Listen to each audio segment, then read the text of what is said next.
அஸ்ஸலாமு அலைக்கும் வரஹ்மத்துல்லாஹி வபரகாத்துஹு. அன்புக்குரிய சகோதர சகோதரிகளே, அல்லாஹினுடைய மகத்தான கருணையினாலே துல்ஹஜ் மாதத்திலே நாம் இருக்கிறோம். குறிப்பாக அரஃபாவுடைய நாளிலே அன்றை காலை ஃபஜ்ரிலிருந்து செய்ய வேண்டிய முக்கியமான ஒரு அமலை ஆண்கள், பெண்கள், சிறுவர்கள், பெரியவர்கள், பள்ளிவாசலிலே வந்து ஜமாத்தாக தொழக்கூடியவர்கள், வீட்டிலே தனியாக தொழக்கூடியவர்கள், பயணத்தில் இருந்து தொழக்கூடியவர்கள், கலாவாக தொழக்கூடியவர்கள், அதாவாக தொழக்கூடியவர்கள் எல்லாரும் பின்பற்ற வேண்டிய ஒரு முக்கியமான அமல். சொல்லப்போனால் துல்ஹஜ்ஜி மாதத்தில் இருக்கக்கூடிய ஒரு முக்கியத்துவம் வாய்ந்த அமல். அந்த அமலை பற்றித்தான் இந்த காணொலியிலே உங்களுக்கு நான் ஞாபகப்படுத்த போகிறேன். ஏகதேசம் உங்களுக்கு எல்லோருக்கும் அது தெரியும், இருந்தாலும் கூட உங்களுக்கு ஒரு சின்ன நினைவூட்டலை இதை செய்து கொள்கிறேன். இதன் வழியாக உங்களுக்கு உங்களுக்கு ஒரு பலன் கிடைக்கும் என்று நான் நம்புகிறேன். அன்பான சகோதரர்களே, அல் குர்ஆனிலே அல்லாஹ் சொல்கிறான், ஒரு ரப்பக ஃபகப்பிர், நபியே உங்கள் ரப்பை நீங்கள் தக்பீர் செய்யுங்கள், அவனை நீங்கள் மேன்மைப்படுத்துங்கள், தக்பீர் சொல்லுங்க அவனிடத்துல, அவனுக்காக என்று அல்லாஹ் சொல்கிறான். தக்பீருக்குரிய நாட்கள் இந்த துல்ஹஜ்ஜினுடைய நாட்கள். துல்ஹஜ் மாதத்தினுடைய முதல் நாளிலிருந்தே தக்பீரை சொல்ல துவங்க விடலாம்.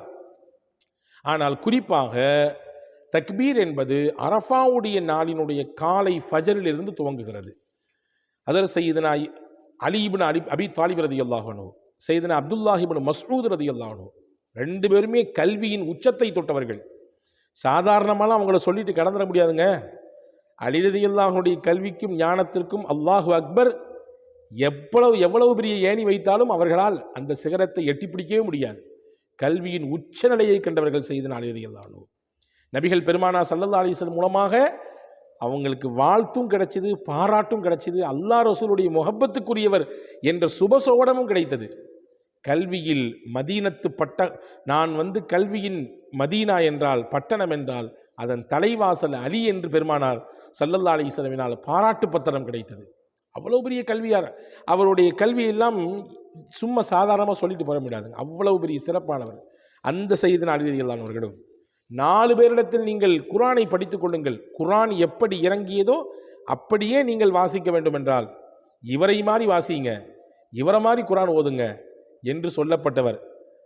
சிறு வயதிலேயே கல்வியின் மீது தாகம் உள்ளவர். எனக்கு சொல்லித்தாங்களே எதையாவது என்று கேட்கிற சமயத்திலே ரசூலுல்லாஹி ஸல்லல்லாஹு அலைஹி வஸல்லம் அவருடைய தலையை வருடி கொடுத்து கொண்டே சொன்னார்கள், இன்னக குலாமுன் முஅல்லமுன், நிச்சயமாக உங்களுக்கு கல்வி கிடைக்கும், மிகப்பெரிய கல்வியின் பேரரசராக நீங்கள் இருப்பீர்கள் என்று சிறுவயதிலேயே அவருக்கு வாழ்த்தை கொடுத்தார்கள் நபிகள் பெருமானார் ஸல்லல்லாஹு அலைஹி வஸல்லம். ஆமாம், தோற்றத்தில் மெலிந்தவர், ஆனால் கல்வியில் ஞானத்தில் மிக கனமான பாரமான உயர்ந்த கணத்திற்கும் கல்வி அறிவிக்கும் சொந்தக்காரர் அவர்தான் சையதுனா அப்துல்லாஹ் இப்னு மஸ்ஊத் ரலியல்லாஹு அன்ஹு. ஏன் Karim's biryani paradise at Liberty and catering services, கோடம்பாக்கத்தின் அறுசுவை அடையாளம். 2 சஹாபாக்களை பற்றி தனியாக சொல்லிட்டு இருக்கேன்னு கேட்குறீங்களா? இந்த 2 சஹாபாக்களின் வழியாகத்தான் இந்த தக்பீர் நமக்கு வருகிறது. அரஃபாவுடைய நாள் 9வது பிறையில் காலை ஃபஜர் தொழுகையிலிருந்து ஒவ்வொரு ஃபரலான தொழுகைக்கு பிறகும் தக்பீர் சொல்வதை நமக்கு வழிகாட்டி தந்தவர்கள் இந்த 2 கல்விமான்களான நபிகள் நாயகம் ஸல்லல்லாஹு அலைஹி வஸல்லம் அன்பையும் மிகப்பெரிய பொருத்தத்தையும் பெற்ற இந்த 2 சஹாபாக்கள் வழியாகத்தான் நமக்கு இந்த வழிகாட்டுதல் கிடைக்கப்பெறுகிறது. நம்ம எல்லாருமே சஹாபாக்களை நேசிக்கக்கூடியவங்க, சஹாபாக்கள் காட்டக்கூடிய வழியை பின்பற்றக்கூடியவங்க இல்லையா? சஹாபாக்களை உதாசீனம் பண்ணக்கூடியவங்க இல்லை. அவங்களும் மனுஷன் தானங்க, அவங்களுக்கும் தப்பு தவறு நடக்கத்தானங்க செய்யும். அதனால் அதெல்லாம் நமக்கு தேவையில்லை. முஹம்மது ரசூலுல்லாஹ் சொன்னாங்களா, குர்ஆன் சொல்லியிருக்கா, அதை மட்டும் சொல்லுங்கள். சஹாபாக்கள்லாம் நாங்கள் அதை ஏற்றுக்கிற மாதிரி இல்லைங்க என்று சொல்லக்கூடிய கூட்டத்தில் நாம் கிடையாது. நாம் எல்லோருமே சஹாபாக்களை ஏற்றுக்கொள்ளக்கூடியவர்கள், சஹாபாக்களுடைய வழிகாட்டுதலை பின்பற்றக்கூடியவர்கள் இல்லையா? அந்த அடிப்படையில் தானே நம்ம தொழுகிறோம். தராவி ஏன் தொழுகிறோம்? உமர் ரலியல்லாஹு அன்ஹு காட்டி கொடுத்தாங்க, அதை ஜமாத்தாக ஃபாலோ பண்ணாங்க, அதை அப்படி எடுத்து கொண்டு உம்மத்துக்கு காட்டினாங்கன்றதுக்காண்டி தான் இன்றைக்கி வரையும் உலகத்தில் எல்லா மக்களும் பெரும்பாலும் எல்லாரும் சொல்ல முடியாது, பெரும்பகுதியினர்கள் அதை அப்படி ஃபாலோ பண்ணி 20 ரக்காத் தொழுகிறோமா இல்லையா? அப்போ சஹாபாக்களை நேசிக்கிறோம், அவங்கள ஃபாலோ பண்ணுறோம்.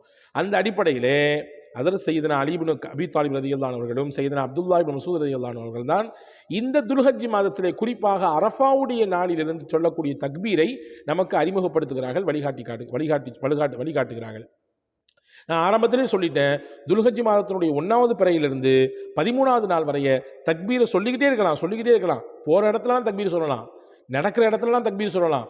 பள்ளிவாசல், வீட்டிலேருந்து பள்ளிவாசல் நடந்து வர்றீங்க, தக்பீர் சொல்லிக்கிட்டே வரலாம். இது தக்பீருக்குரிய நாட்கள். அதிலும் குறிப்பாக அந்த அந்த 9வது நாள், 10வது நாள், 11வது நாள், 12வது நாள், 13வது நாள், இந்த 5 நாள் இருக்க வெரி இம்பார்ட்டன்ட் டேட்ஸ். ரொம்ப ரொம்ப முக்கியத்துவம் வாய்ந்த நாட்கள் இதுவெல்லாம். இந்த நாட்களில் எல்லா இடங்களிலும் படுக்கிற நேரமும், உட்கார்ந்து இருக்கக்கூடிய நேரமும், கடையில் இருக்கிற நேரமும், வாகனத்தில் பயணிக்கக்கூடிய நேரமும் தக்பீர் சொல்லிக்கொண்டே இருக்கலாம் என்று மார்க்கம் சொல்லுகிறது. அதிலும் குறிப்பாக இந்த 5 நாட்களில் ஒவ்வொரு தொழுகைக்கு பிறகும் ஃபரலா தொழுகக்கூடிய தொழுகை, நீங்கள் வீட்டில் தனியாக தொழுதாலும் சரிதான், ஆணாக இருந்தாலும் சரிதான், பெண்ணாக இருந்தாலும் சரிதான், பள்ளிவாசலில் ஜமாத்தா சொல்லுதாலும் சரிதான், கலாவாய் போச்சு ஏதோ வக்து, அந்த தொழுகையை கலாவா திருப்பி தொழுதாலும் சரிதான், பயணத்தில் இருக்கிறீங்க சுருக்கி தொழக்கூடிய தொழுகை, அப்படி தொழக்கூடிய தொழுகையாக இருந்தாலும் சரிதான், எந்த ரூபத்தில் இந்த ஃபரலான தொழுகைகள் நிறைவேற்றப்பட்டாலும் அந்த ஃபரது தொழுகைக்கு பிறகு ஒரு முறையாவது தக்பீர் சொல்ல வேண்டும். எப்பத்திலேருந்து துவங்குது இது அப்படின்னா, அரஃபாவுடைய நாள் இருக்குல்ல, 9வது பிறை, அந்த 9வது பிறையினுடைய காலை ஃபஜர் தொழுகையிலிருந்து தக்பீர் துவங்குது. அப்போ 9வது நாள் 5 வக்து தொழுகை, ஓகேவா? 10வது நாள் 5 வக்து தொழுகை, 11வது நாள் 5 வக்து தொழுகை, 12வது நாள் 5 வக்து தொழுகை, 13வது நாள் இருக்கு பாருங்க, அன்னைக்கு அசரோட தக்பீர் முடிஞ்சிருச்சு. அப்போ கிட்டத்தட்ட 5 நாளில் 23 வக்து சொல்கிறோம். 9வது நாள் 5, 10வது நாள் 5 10, 11வது நாள் 5 15, 12வது நாள் 5 20, 13வது நாள் 3 வக்து மட்டும்தான், ஃபஜர், லொஹர், அசரோட முடிஞ்சு போச்சு. அப்போ டோட்டல் 23 வக்துகள். 23 வக்துகளிலே ஒவ்வொரு ஃபரதான தொழுகைக்கு பின்பும் ஆண்கள் பெண்கள் தனிமையில் கூட்டா எப்படி தொழுதாலும் ஒரு முறையாவது தக்பீர் சொல்லிவிட வேண்டும். தக்பீருடைய வாசகம் என்ன? நம்ம எல்லாத்துக்கும் தெரியும், மறுபடியும் சொல்லித்தர ஞாபகப்படுத்திக் கொள்ளுங்க. அல்லாஹு அக்பர், அல்லாஹு அக்பர், லா இலாஹ இல்லல்லாஹு, அல்லாஹு அக்பர், அல்லாஹு அக்பர், வலில்லாஹில் ஹம்த். அவ்வளோதான். சேர்த்துக்கலாம், இன்னும் அதிகமாக சேர்த்துக்கலாம். எதை சேர்த்துக்கலாம்? அல்லாஹு அக்பர், அல்லாஹு அக்பர், லா இலாஹ இல்லல்லாஹு வஹத வ ஸதக வஅத வ நஸர அப்த வ அஸ்ஸ ஜுண்ட வ ஹஸமல் அஹ்ஸாப வஹத, லா இலாஹ இல்லல்லாஹு, அல்லாஹு அக்பர், அல்லாஹு அக்பர், வலில்லாஹில் ஹம்த். இந்த வார்த்தைகளையும் கூடுதலாக சேர்த்துக்கிறதுனால எந்த தப்பும் இல்லை. எனவே அன்பான சகோதரர்களே, இந்த காணொளியில் தக்பீருடைய நாட்கள் என்ன என்பதையும், அந்த தக்பீர் எப்படி சொல்ல வேண்டும் என்பதையும், அந்த தக்பீருடைய நாட்கள் எந்த வக்திலிருந்து துவங்கி எந்த வக்திலே நடைபெறுகிறது என்பதையும் உங்களுக்கு தெளிவுபடுத்தியிருக்கிறேன். கண்டிப்பாக இதை பின்பற்றுங்கள், பிறருக்கு இதை பகிருங்கள்.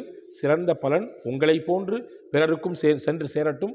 வல்ல அல்லாஹ் அதன் மூலமாக நமக்கும் வளமான வாழ்வை திரட்டும். வசலாம். அஸ்ஸலாமு அலைக்கும்.